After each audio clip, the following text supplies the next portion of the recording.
ഈ മോട്ടിവേഷണൽ സ്പീക്കേഴ്സിന്റെ ഒക്കെ കണ്ടിട്ടുണ്ടല്ലോ, എന്താണ് പൊതുവെ ഉള്ള ഒരു അഭിപ്രായം ഇതിനെയൊക്കെ കാണുമ്പോൾ? പലരും പല പോയിന്റ് ഓഫ് വ്യൂലല്ലേ പറയാ, അപ്പൊ നമ്മൾ കൺഫ്യൂസ്ഡ് ആവും അല്ലേ? അപ്പം ഇതൊക്കെ കാണാറുണ്ടോ? എന്താ അഭിപ്രായം ഇതിനെ? എനിക്ക് ഞാൻ കേട്ടിരിക്കും, ഇതൊക്കെ റീൽസിലൊക്കെ കാണുമ്പോൾ കേട്ടിരിക്കും ചിലതൊക്കെ.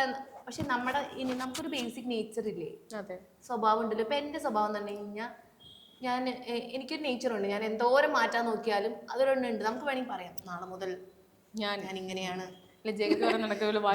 നടക്കും, പുസ്തകങ്ങൾ വായിക്കും. പക്ഷെ നമുക്കൊരു സ്ഥായി സ്വഭാവം ഉണ്ട്. നമ്മള് കുറച്ചും കൂടെ, ഞാൻ പണ്ട് കുറച്ചും കൂടെ ആരെന്ത് വിചാരിക്കും, അവരെന്ത് വിചാരിക്കും, അങ്ങനെയൊക്കെ ചിന്തിച്ചിരുന്നൊരു ആളാണ്. പക്ഷെ ഇപ്പൊ ആരെന്ത് വിചാരിച്ചാലും എനിക്കൊരു തേങ്ങയില്ലാന്ന് വിചാരിച്ചെടുക്കുന്ന ഒരാളാണ് ഇപ്പൊ. മനസ്സിലായോ? കാരണം അവര് വിചാരിച്ചോണ്ട് അവിടെ ഇരുന്നിട്ട് എന്റെ സന്തോഷം അവരുടെ കയ്യിലല്ല. അതെ. പക്ഷെ മോട്ടിവേഷൻ ഇങ്ങനെ സ്പീച്ചസ് ഒക്കെ കാണുമ്പോൾ ഇതൊക്കെ നമുക്ക് കേൾക്കാം, ഇതൊക്കെ നമുക്ക് അതിന് ആവശ്യം നമുക്ക് ഇൻസ്പയർ ചെയ്യാം. ബട്ട് ലൈക്ക് എല്ലാ എടുക്കലൊന്നും ഉണ്ടാവില്ല. നമ്മുടെ ലൈഫിൽ ഫേസ് ചെയ്യുന്ന കാര്യങ്ങൾ അനുസരിച്ചാണ് എൻ്റെ ക്യാരക്ടർ ചേഞ്ച് ആയത്. ഞാൻ ഇച്ചിരി വേണമെങ്കിൽ കുലസ്ത്രീ എന്നൊക്കെ വേണമെങ്കിൽ പറയാം തന്നെ. പണ്ടത്തെ അല്ല, ആ ഒരു നേച്ചർ ആയിരുന്നു.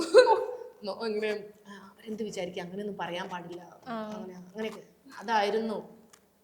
ഈശ്വര ഭഗവാന്, അങ്ങനെയായിരുന്നു നേച്ചർ. അങ്ങനെ ചെറിയൊരു കുലസ്ത്രീ. ഇപ്പോ അങ്ങനെ കുലസ്ത്രീ തെറ്റാണ് അതല്ല ഞാൻ പറയണത്, മനസ്സിലായോ?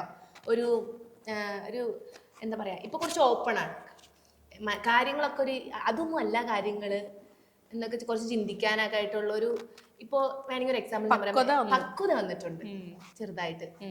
എന്റെ അമ്മനോട് പറയും, ഇപ്പൊ നിനക്കിപ്പോ ഇത്ര ഇതായില്ലേ, ഇപ്പൊ നീ മക്കളുടെ കാര്യമൊക്കെ നോക്കണോ, അവരുടെ കാര്യമൊക്കെ നോക്കി വളർത്തണം, അവരുടെ കാര്യം ഇനി വീഡിയോസും ഒക്കെ അധികം ചെയ്യണ്ട. ഇടയ്ക്ക് ഞാൻ പറയും, അവര് വലുതായി കഴിയുമ്പോൾ എൻ്റെ അടുത്ത് ചോദിക്കൂ, അമ്മ ഞങ്ങൾക്ക് വേണ്ടി അമ്മയോട് പറഞ്ഞോ ഞാൻ ഇത് മാറ്റി വെക്കാൻ. കാരണം എന്റെ ചെറുത് നന്നായി ഡാൻസ് കളിക്കും, ആക്ട് ചെയ്യും.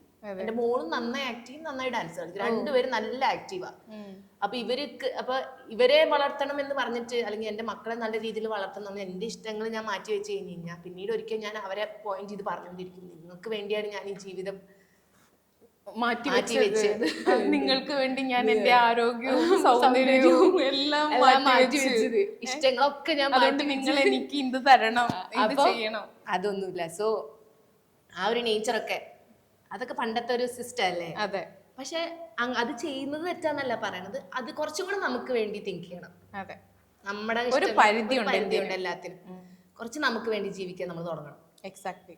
എന്നാലാണ് ആ ലൈഫിനൊരു, ചിലപ്പോൾ അത് ആ കാര്യങ്ങൾ കിട്ടാൻ വേണ്ടി കുറച്ച് സ്ട്രഗിൾ ഒക്കെ ഉണ്ടാവും. But that's okay. നമുക്കത് കിട്ടും. നമുക്കത് കിട്ടുമ്പോൾ സ്വന്തം ഇഷ്ടം ചെയ്യുമ്പോൾ കിട്ടുന്ന ഒരു സുഖമുണ്ട്, സമാധാനം, സന്തോഷമുണ്ട്. അടിപൊളി. വലുതൊന്നും ഇല്ലെങ്കിലും ചെറുതായിട്ടാണെങ്കിലും